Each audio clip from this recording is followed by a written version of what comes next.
Dale. Buenas tardes, mi nombre es Hamid Dahil y el de mi compañero es Brenner Medina. en el día de hoy vamos a tratar sobre el caso de inimputabilidad. Es un tema muy bueno y que por favor queremos que nos presten mucha atención y estamos dispuestos a cualquier pregunta que ustedes, cualquier duda que ustedes tengan, nosotros se la podemos resolver. Muchas gracias.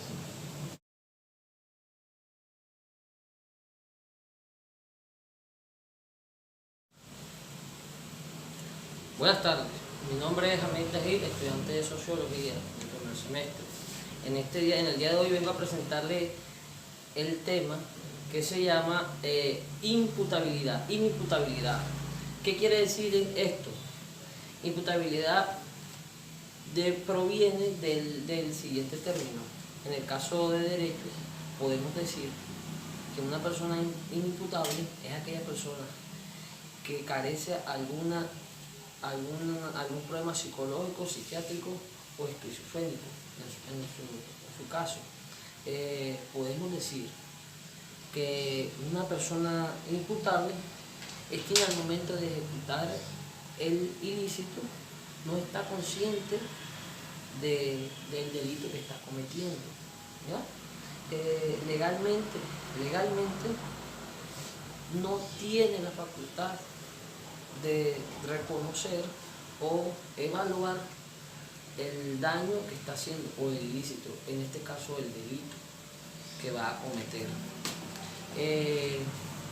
Según uno de los profesores que investigan estas teorías, podemos decir, entre ellos Giraldo, dice que acerca de la imputabilidad, la sociología es para el derecho, nos permite explicar científicamente la incapacidad de comprensión, la incapacidad mental y la incapacidad psicológica. En cada uno de estos vamos a abordar cada uno de estos temas. Lo siguiente, el primero, la incapacidad de comprensión. Esto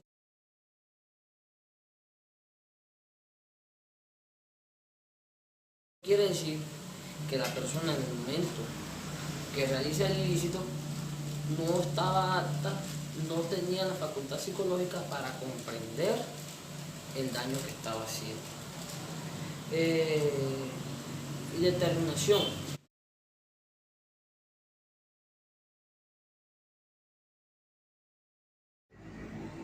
Teniendo en cuenta los escritos del profesor Giraldo, podemos decir que la incapacidad de determinación es al no tener autocontrol necesario ante el impulso irresistible de realizar algo comprendiendo y no comprendiendo la magnitud del ilícito en pleno conocimiento,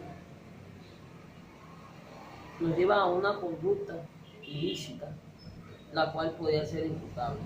Ahora, desde el otro aspecto, según estudiado y según lo visto aquí, podemos decir de manera que para el sujeto sea imputable, en el concepto psicológico forense debe dejar claro que cuando el sujeto realizó el ilícito contaba con los plenos conocimientos de sus actos. O sea, que la persona al momento de realizar el acto estaba consciente de lo que estaba haciendo para que pueda ser ilícita la actuación de la persona. En otras palabras, podemos decir que la persona al momento de realizar el ilícito estaba consciente de lo que estaba haciendo y que su actuación fue legítima y que sabía que dichos actos fueron determinados de manera libremente. Hasta el momento hemos analizado las consecuencias de las cosas, que pueden ser trastorno mental e inmadurez psicológica.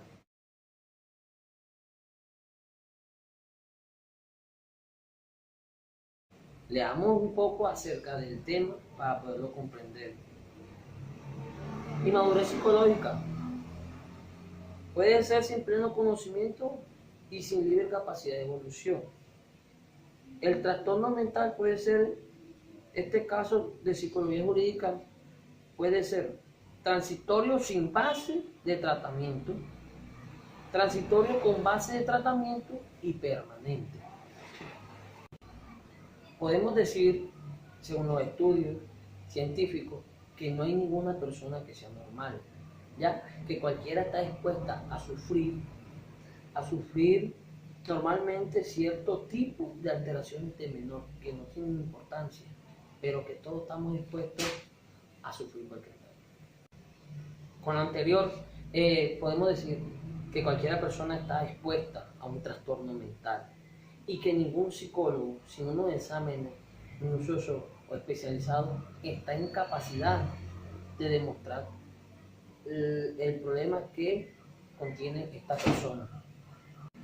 En resumen, podemos decir que no todo trastorno es factor de imputabilidad, ya que para dictar cierta afirmación debe el psicólogo o el especialista o el médico forense debe basarse en un estudio clínico forense, debe basarse en la historia clínica y en las pruebas recogidas al momento del ilícito. También sabemos que pueden ser causas enfermedades naturales que ya son propias del cuerpo, o sea que el ser humano nace con esa incapacidad neurológica y por esto también se dice que existen ciertas enfermedades que ya se tienen en cuenta, tales como lo son el síndrome cerebrales orgánicos severos y deteriorantes, discúlpenme, procesos psicóticos agudos y crónicos, intoxicaciones agudas crónicas que no hayan sido preordenadas, o sea, que se intoxicó la persona sin querer. En el caso de que de pronto a una persona que sea normal y le den a consumir droga sin su consentimiento, esa es una intoxicación que no fue con mi consentimiento, sino que fue preordenado.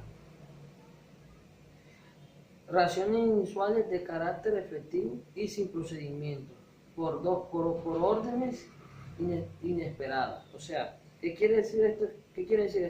Que hay personas que toman medicamentos sin saber las consecuencias y que de pronto le llevan a cometer ciertos actos en su subconsciente, pero que él se tomó la pastilla al momento sin saber, pero él se la tomó porque quiso, no porque lo obligaron. Entonces ya esto es esto puede ser imputable, ¿ya? Porque fue consciente que él se tomó la pastilla sin saber el riesgo que estaba cometiendo al momento de tomarse el medicamento. Anexando al anterior, teniendo en cuenta y anexando lo que dice Mora, existen diferentes factores, ¿ya? Que tienen diferentes ramas, por decir. En segundo lugar, el trastorno mental transitorio con base patológica de manera que amerita tratamiento. En tercer lugar, el trastorno mental transitorio sin base patológica que amerita tratamiento.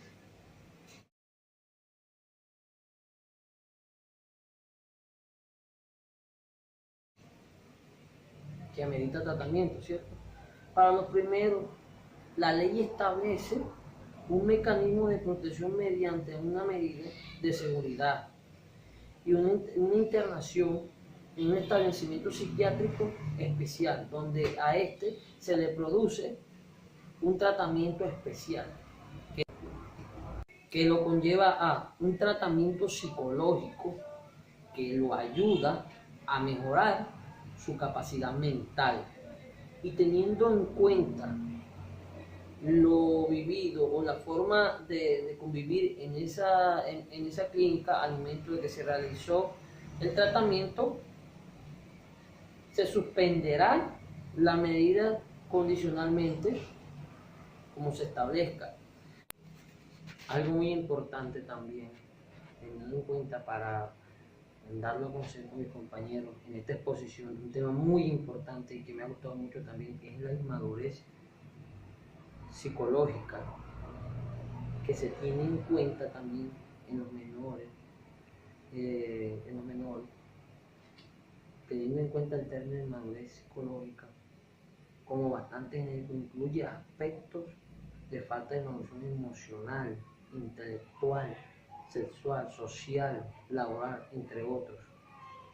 Para el concepto de madurez psicológica en el ámbito de derecho, se puede decir que los menores de 18 años se conocen como madurez psicológica, teniendo en cuenta que los menores de 12 son tratados con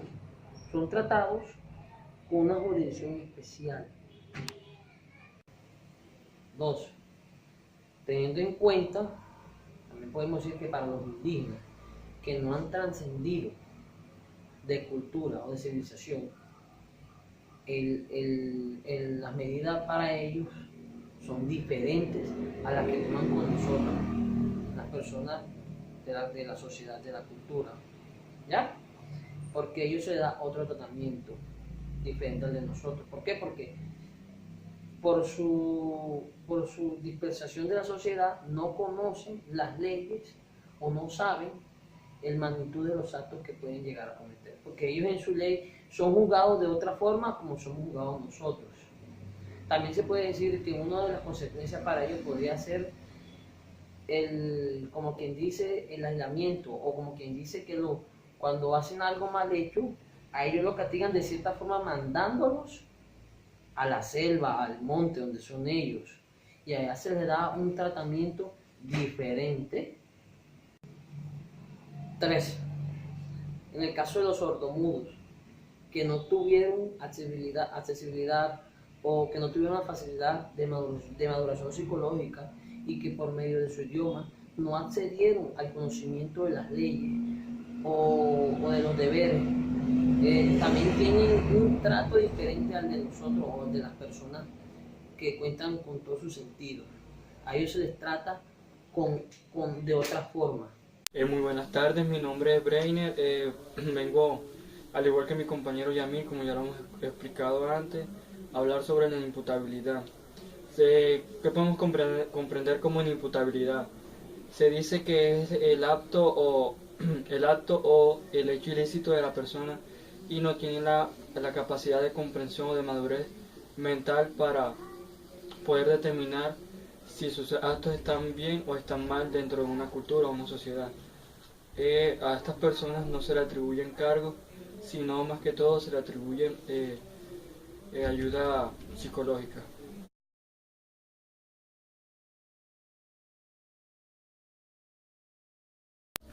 Una de las características que contempla la inimputabilidad es precisamente el retardo mental.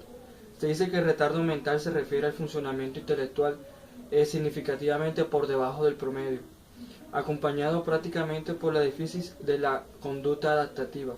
Es decir, esta persona que presenta este tipo de síntomas como el déficit de los procesos cognitivos, el déficit en el comportamiento inadecuado, o no puede llegar al funcionamiento motriz adecuado, puede presentar lo que llamamos como retardo mental.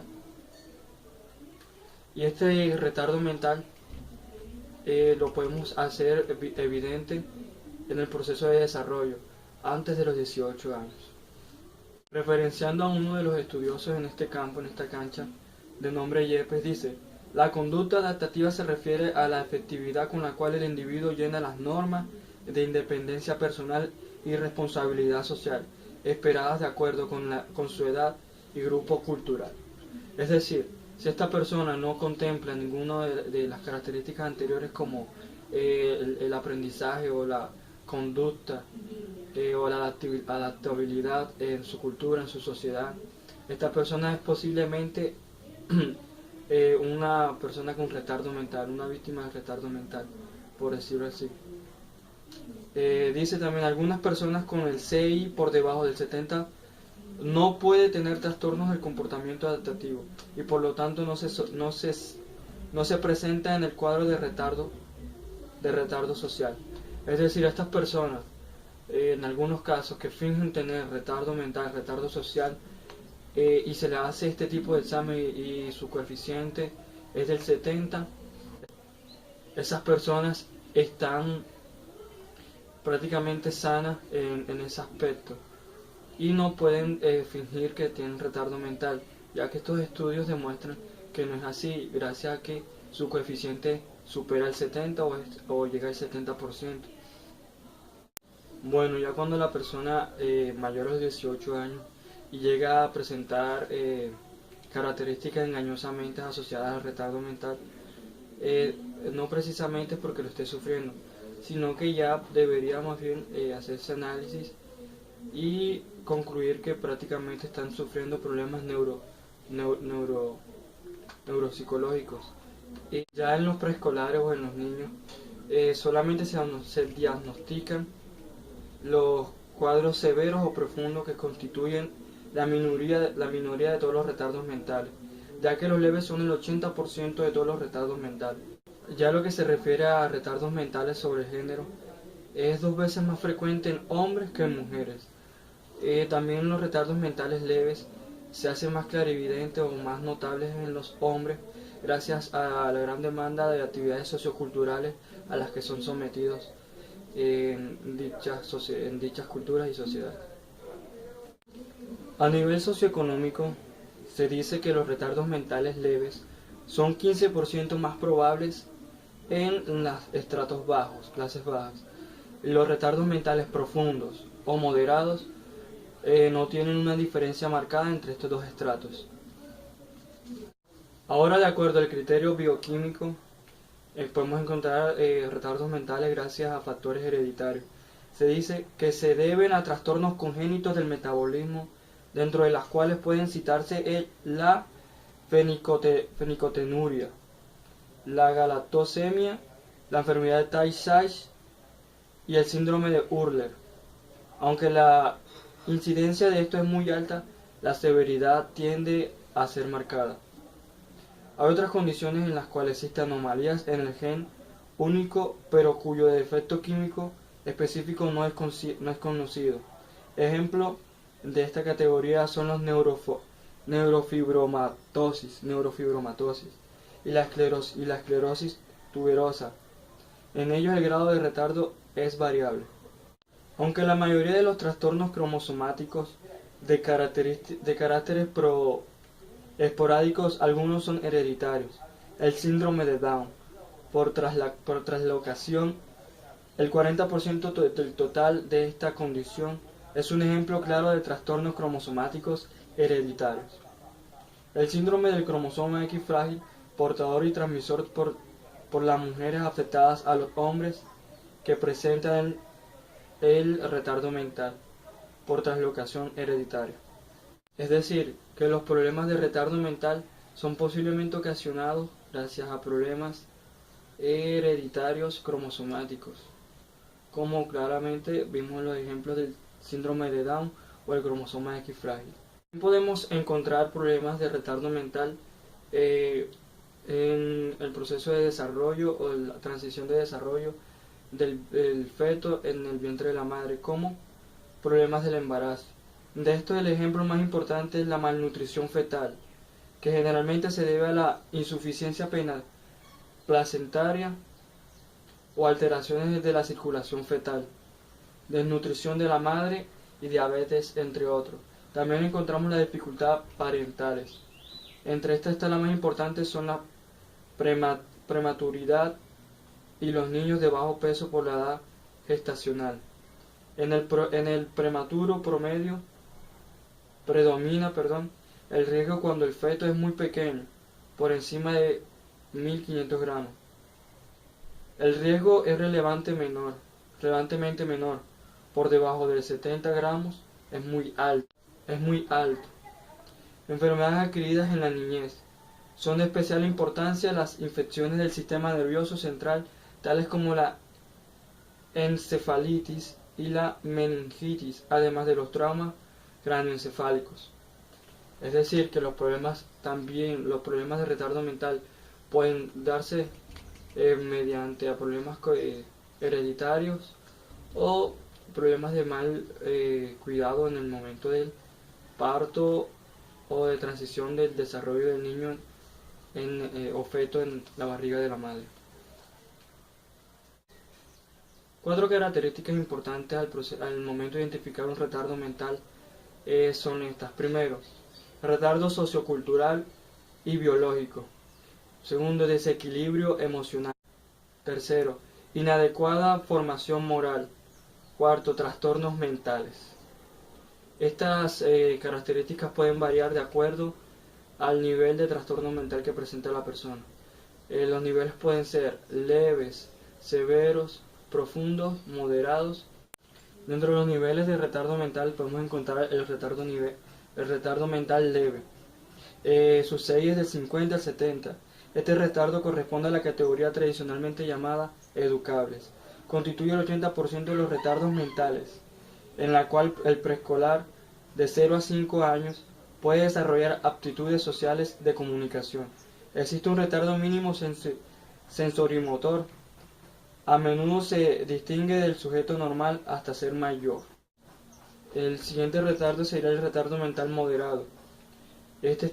Su CI es del 35 al 49. Corresponde a la categoría educativa de los entrenables. Constituye el 12% de los retardos mentales. Durante la edad preescolar puede hablar, aprender, a comunicarse. Es torpe en sus relaciones sociales. Presenta un desarrollo motor con severas limitaciones.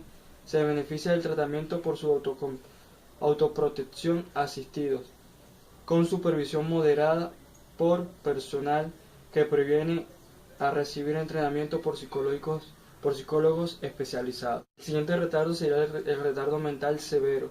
Este constituye el 7% de los retardos mentales. En el periodo preescolar existe un desarrollo motor pobre. El lenguaje es mínimo, no es generalmente capaz de beneficiarse del entrenamiento. Encaminado a hacer que se valga por sí mismo. Existe poca o ninguna capacidad de comunicación. Luego también encontramos el retardo mental profundo. Su CI es del 0 al 19%. Constituye al menos del 1% de los retardos mentales y corresponde a la categoría de los custodiables. En la edad preescolar presenta trazo marcado, capacidad mínima de funcionamiento en áreas sensoriomotoras. Necesita ser cuidado.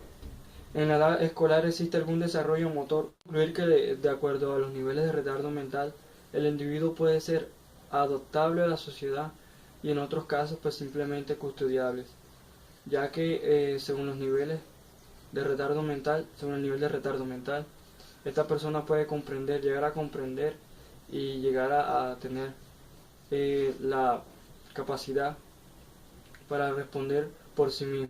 Hoy en día existen formas para ser tratados o manejar a las personas con problemas de retardo mental o esquizofrenia. Una de estas puede ser la psicoterapia. Dice, las terapias profundas y psicoanálisis no contribuyen a disminuir el retardo mental, siendo así muy indicadas en psicosis esquizofrénicas. También dice, las terapias de la conducta han contribuido notablemente a incrementar las técnicas para desarrollar el potencial del retardo mental. Ellas promueven el desarrollo de destrezas sociales específicas con programas de condiciones operantes, economía de fichas, además de técnicas para el entrenamiento de esfínteres.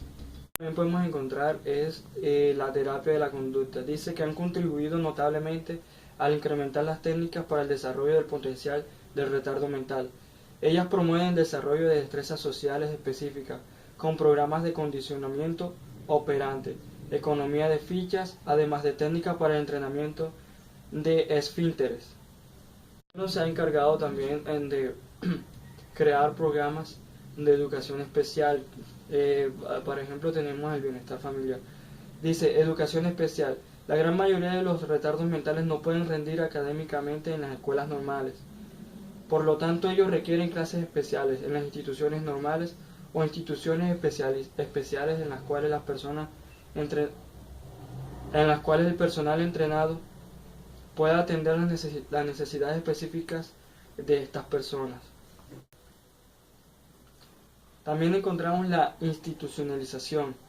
Antes existía la tendencia a recluir a los retardados mentales en instituciones especiales para ello.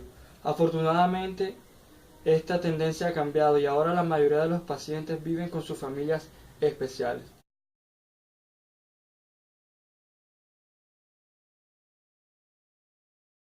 Ahora hablaremos sobre la prevención. La prevención la podemos encontrar en 3 etapas. Primero hablaremos de la primaria. Algunas medidas pueden prevenir el retardo mental. Ejemplos de esto son los siguientes: vacunas específicas que evitan la encefalitis, el sarampión y la rociola congénita. Estas pues las podemos encontrar en instituciones de salud y son gratuitas. También dice: la mejor nutrición materna ayuda a disminuir el retardo sociocultural. Esto es por parte de las madres, que tienen que estar en control, hablar con un especialista, que son los que les recetan la forma en cómo deben nutrirse. Los servicios de salud obstétricos y pediátricos adecuados también ayudan a disminuir ciertos casos de retardo mental. Esto es debido a una prevención a tiempo. Si la persona si las madres y el padre pues también son conscientes de que pueden sufrir retardo mental su hijo, pues van a consultas a tiempo, ¿comprenden? Consejería genética ayuda a disminuir los casos en condiciones hereditarias, tales como el síndrome de Down por translocación y el cromosoma X frágil. Estos trastornos pueden causar diferentes al Down. Ahora, la prevención secundaria dice: el diagnóstico o tratamiento precoz ha demostrado utilidad en reconocimiento de invalidez aislada, deficiencias sensitivas o motoras, dislexia, descalculia, disgrafia, afasias, trastornos de atención con o sin hiperactividad, prevención de trastornos emocionales y de comportamiento, orientación a los padres sobre las necesidades emocionales del niño, diagnóstico temprano de retardo mental que conduce a una mejor aceptación del problema por parte de los padres, identificación temprana o tratamiento del niño socioculturalmente deprivado. Es decir, en el momento que ya la persona reconoce que el niño pues, presenta alguno de esos problemas, se necesita prácticamente una asesoría y reconocimiento de dicho problema para poder llevarlo al tratamiento. Los tratamientos son especializados por personas apoderadas del tema. Prevención terciaria. Dice: diversas medidas de apoyo a los pacientes y a sus familias ayudan a disminuir las complicaciones, la incapacitación crónica y a afrontar la habilitación. Entre ellas están tratamiento de problemas emocionales y de comportamiento tales como psicoterapias individuales y de grupo, medicación y técnicas conductuales, orientación y consejería a las familias, hospitalización temporal o institucionalización cuando estén indicadas, rehabilitación y habilitación vocacional, rehabilitación o habilitación física, educación especial. Ahora existe un caso muy, ¿cómo diría? Muy curioso, y es el tratamiento al inmaduro psicológico por no culturización.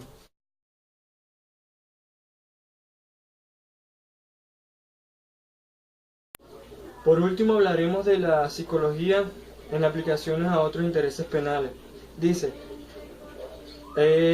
nos sirve para determinar si realmente se sufre una enfermedad mental después de proferir la sentencia y si realmente amerita el tratamiento especial que ella implica. Es decir, cuando la persona ya cumplió, ya hizo su acto ilícito, los psicólogos encargados pues hacen los estudios requeridos o necesarios para saber si esa persona sufre de esos verdaderos trastornos mentales y que si puede llegar a tener tratamiento, o de lo contrario, si no es así, pues imputarle cargos. También dice: a la prohibición relacionada con bebidas alcohólicas se le daría sumar la obligación de un tratamiento especializado profesional para este trastorno. Es decir, aquellas personas que son adictas a estas sustancias alcohólicas, pues se les da un tratamiento especial.